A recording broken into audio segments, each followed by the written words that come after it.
നോക്കി.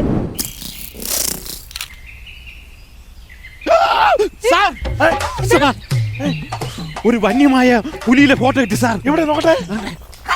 അത് എന്റെ പടമല്ലേടാ? പുലിയല്ലത് സാറാണ്. ഞാനാണ് കണ്ടപ്പോ ഞാൻ ഞെട്ടിപ്പോ ഞാൻ വിചാരിച്ചു കൊരകന്റെ പടം ആയിരിക്കും. പിന്നല്ല കണ്ടിന്യൂ.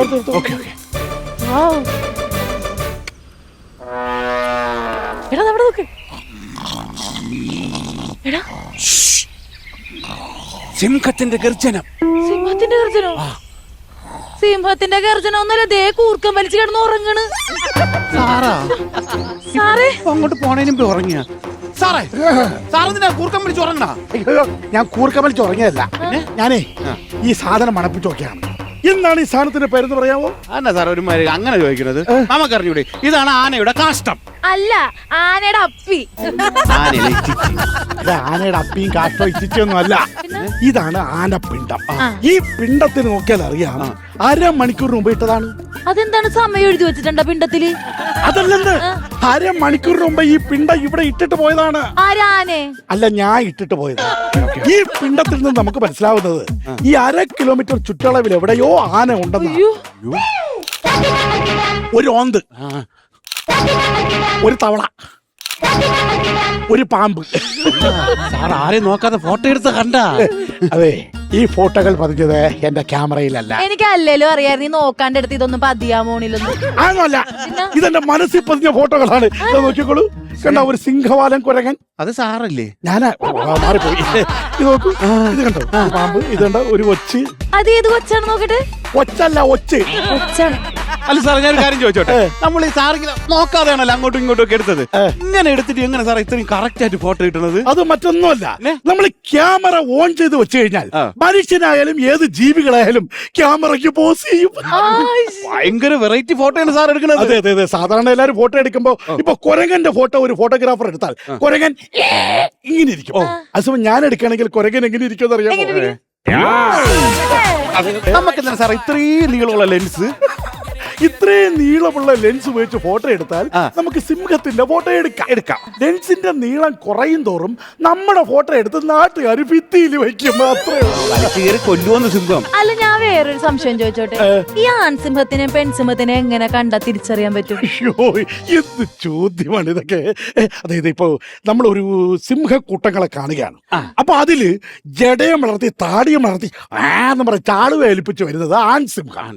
ഇതൊന്നും ഇല്ലാതെ ജടയും താടിയൊന്നുമില്ലാതെ വളരെ ക്യൂട്ടായിട്ട് ഇങ്ങനെ കേറി വരുന്നത് പെൺസിംഹം. അല്ല, എന്താണ് ഈ ആൺസിംഹം ഷേവൊന്നും ചെയ്യാത്ത? പ്രാരാബ്ദം. അതായത് രാവിലെ എഴുന്നേക്കണം, പിന്നെ ഭാര്യ ജോലിക്ക് പോയി കഴിഞ്ഞാൽ കഞ്ഞി വെക്കണം, കറി വെക്കണം, പിള്ളേർ അപ്പി കഴുകി കൊടുക്കണം. അതും കഴിഞ്ഞ് വേണ്ടേ ക്യാമറ എടുത്ത് കാട്ടിലോട്ട് പോരാൻ. സിംഹം ഇര തേടാൻ ഇറങ്ങാൻ. ആ കാര്യമാണ് പറഞ്ഞത്. അപ്പൊ നമ്മൾ എന്തായാലും വന്ന് പെട്ടല്ലോ, നമുക്ക് കുറച്ച് ഫോട്ടോസും കൂടെ എടുക്കാം. Okay okay okay. സാറേ, ഓ ആരോ വരുന്നുണ്ട്. മാറിയെന്നോ അല്ലേ വല്ലയിടത്തും കൊള്ളും. Hello hello hello hello hello hello hello hello, ദേവൂടാ ദേവൂടാ ഏഴുമല ദേവൂടാ, സൂടൂടാ സൂടൂടാ എങ്ക പക്കം സൂടൂടാ. നിങ്ങളെല്ലാം കൂടെ വന്യജീവികളെ എല്ലാം കൂടെ ഇളക്കി വിടുന്ന തോന്നുന്നു. ടോപ്പിച്ചായി. എടോ, തന്നോട് ഞാൻ പല പ്രാവശ്യം പറഞ്ഞോണ്ട് ഞാൻ കൂടാതെ ഈ കാട്ടിലോട്ട് കയറരുത്. സ്കൂൾ നാടകം. സ്കൂൾ നാടകമോ? പിന്നല്ലാതെ 1.5 അടി പൊക്കോ മറ്റി ഈ വള്ളം പുറത്തെ മീശയും മറ്റൊന്ന സ്കൂൾ നാടകം അല്ലേ? അതെ, ഇങ്ങനെ തോക്കം പിടിച്ച് നിൽക്കുമ്പോ കാല് വഴുതി ഈ കുഴിക്കകത്ത് വീട് പോരുത്. അതെന്നാന്നറിയോ, അച്ഛൻ മരിച്ച ഒഴിവിലാണ് ഞാൻ ഈ ജോലി കയറിയത്. അതുകൊണ്ടാ പറഞ്ഞത്. ഒരു കാര്യം ഞാൻ പറഞ്ഞേക്കാം, ഞാൻ അറിയാതെ ഈ കാട്ടിൽ ഒരു ഇല പോലും അനങ്ങത്തില്ല, അറിയാവോ? എന്താ ഇയാള് ഈ കാട്ടിലെ കാറ്റാണ്? മിസ്റ്റർ, ഈ കാട്ടിലൊരു ആവാസം ഉണ്ട്, അറിയാവോ? ആ ആഭാസനാണ് ഇയാള്. അയ്യോ, ആഭാസനല്ല, പിന്നെ ഈ കാട്ടിലൊരു ആവാസ വ്യവസ്ഥയുണ്ട്. ഈ കാടിന്റെ ആവാസ വ്യവസ്ഥയെ കുറിച്ച് എന്നെ പഠിപ്പിക്കണ്ട. മൈ ഡിയർ സ്റ്റുഡന്റ്, ഈ കാട് എന്ന് പറയുന്നത് വന്യമൃഗങ്ങളുടെ വീടാണ്.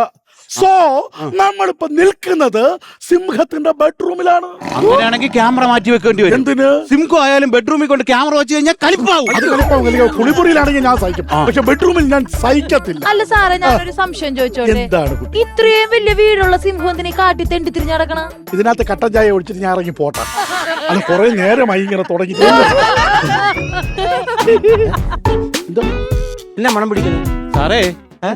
കാണ്ടാമൃഗം വന്നെന്ന് തോന്നുന്നു. നല്ല സ്മെല്ലുണ്ട്. എന്റെ പൊന്നടാവേ, കാണ്ടാമൃഗം വന്നൊന്നുമല്ല. പിന്നെ ഈ പുള്ളിക്കാരൻ കുളിക്കാതെ നനയ്ക്കാതല്ലേ കാട്ടിലോട്ട് കയറുന്നത്. അതിന്റെ മണമായി അടിക്കുന്നത്. സാറ് കുളിക്കാൻ നനയ്ക്കൊന്നുമില്ലേ? ഞാനത് ചെയ്യാറില്ല. ബിക്കോസ് നമ്മൾ സ്പ്രേ ഒക്കെ അടിച്ച് കുളിച്ച് സോപ്പൊക്കെ തേച്ച് ഇവിടെ വന്നു കഴിഞ്ഞാൽ നമ്മുടെ സ്മെല്ല് മൃഗങ്ങൾ പിടിക്കും. നമ്മൾ ഇവിടെ ഉണ്ടെന്നുള്ള സാന്നിധ്യം അവർ മനസ്സിലാക്കും.